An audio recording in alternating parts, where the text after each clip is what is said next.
गर्मी मौसम छ, दुध फाट्यो भने हजुरहरूले के गर्नुहुन्छ? फालिदिनुहुन्छ होला है। तर मैले त फाल्दिनँ, यसबाट यस्तो राम्रो पनिर बन्छ। हेर्नु त यो पनिर ग्रेभी फाटेको दुधबाट हो है, यही फाटेको दुधबाट हो। यो चाहिँ दुध फाटेको थाहा पाउने बित्तिकै मैले चाहिँ कागती निचोरेर हालेँ। अनि त्यो जब छेक्रा आउँछ नि, त्यसलाई चाहिँ एकछिन सेलाउन दिएर यसरी कपडामा राखेर छाने अनि थिचेर राखिदिएको थिएँ मैले चाहिँ 1 रात। अनि यस्तो भएछ हेर्नु है त, यो कपडामा मैले निकालेर देखाउँदैछु। यस्तो मजाले कडा खालको भएको छ कि यो चाहिँ गिलो फुट्नेवाला नि भएको छैन, एकदम राम्रो खालको भएको छ। अनि हल्का हल्का त्यो कपडाको कलर चाहिँ लागेछ, तर त्यो चाहिँ पखाल्दाखेरि गइहाल्यो है। त्यो चाहिँ रातो कपडाको भएर अनि कलर आउने रहेछ, त्यो सेतोमा भएर कलर सरिहाल्यो, तर पखाल्दाखेरि गयो। अनि यस्तो राम्रो खालको भएछ कि हेर्नु न, साह्रो काट्दाखेरि नि कस्तो राम्रो भएको क्या, नफुट्ने खालको भएछ। केमिकलहरू केही हाल्नु परेन, मैले चाहिँ अलिकति कागती मात्र हालिदिएको थिएँ, यस्तो राम्रो बन्दो रहेछ। फाटेको थाहा पाउने बित्तिकै मैले चाहिँ कागती हालिदिएँ अनि निचोरेर राखेको थिएँ कि, अनि थिचेर 1 रात चाहिँ राखिदिएको हो मैले। अनि यस्तो राम्रो भएछ। अब यसलाई चाहिँ म पनिर ग्रेभी बनाएर देखाउँछु है त, कस्तो राम्रो भएको छ।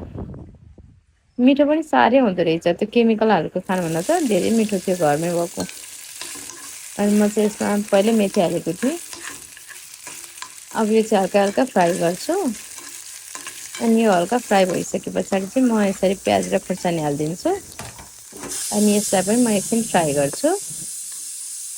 यो एकछिन फ्राई भइसके पछाडि चाहिँ मैले यसमा टमाटर चाहिँ पहिले पिसेर राखेको थिएँ। यसरी पिसेर राखेको टमाटर हाल्यो भने चाहिँ एकदम पनिर ग्रेभी मिठो हुन्छ। यसको ग्रेभी एकदम मिठो आउँछ। यसपछि मैले थोरै बेसा राखेँ। अब त्यसपछि चाहिँ मैले थोरै नुन पनि राख्छु। स्वादअनुसारले आफै नुन राख्न सकिन्छ। अनि मैले चाहिँ जिरा धनियाँको धुलो राखेँ। अब त्यसपछि चाहिँ गरम मसला राखिदिन्छु थोरै। यति मसलाहरू चाहिँ अब हजुरहरूलाई जे जे मनपर्छ त्यतै राख्न सक्नुहुन्छ है। अदुवा लसुन पनि राख्न सक्नुहुन्छ, मैले चाहिँ राखेको छैन अहिले। अब यसलाई म थोरै पानी हालेर एकछिन पकाउँछु मजाले।